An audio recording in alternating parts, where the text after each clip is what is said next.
Hey, what is up guys, Beau HD here, and today I want to take a look at the camera on the OnePlus One.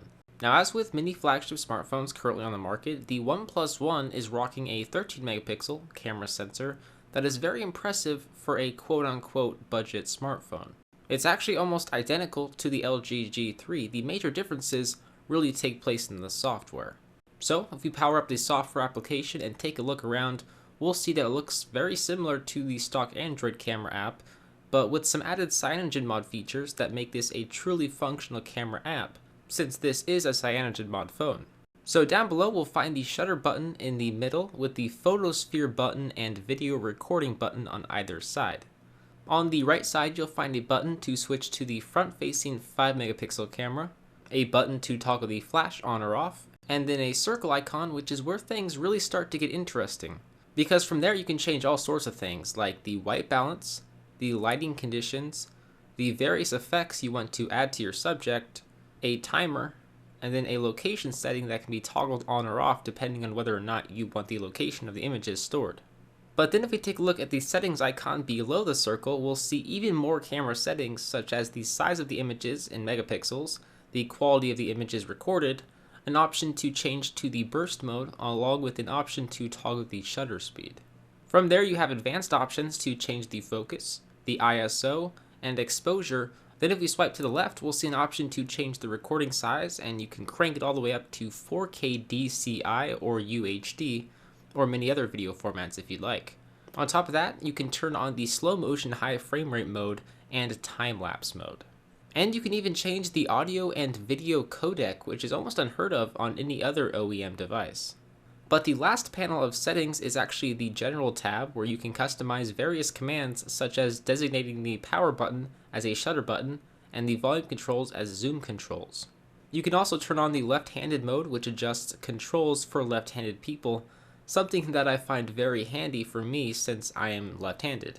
So it's definitely a nice feature to find on this camera app. But as you can see, there is a ton, and I mean a ton, of customizable settings you can tweak from this app.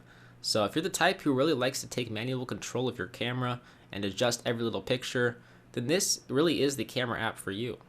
But if we take a look at some of the pictures from the OnePlus One, we'll see image quality is very good. It's actually very comparable to the LG G3 in that they have very similar camera sensors. And as you can see, it captures a lot of detail up close and does a pretty good job focusing between the subject, but as Marco mentioned in his camera battle video, it really doesn't focus that quickly. I mean, it could be because I'm so used to the LG G3, but it does have a noticeably slower focus than other smartphones I've tested out. But with that said, once you are able to actually focus on a subject, you'll get pretty impressive results. The HDR, or high dynamic range mode, is decent, but it does tend to overexpose many images that are in direct sunlight, so you might have to mess around with some of the manual settings in certain scenarios to get the best results. As for the video quality, I actually really like the video quality from the OnePlus One.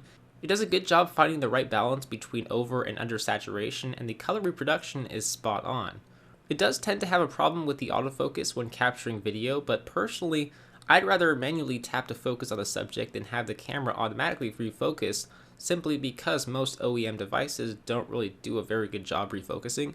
They sort of ruin the playback as the video zooms in and refocuses every few seconds, so for me, I prefer manual, but hey, if you're expecting a good autofocus, then you'll probably be disappointed here.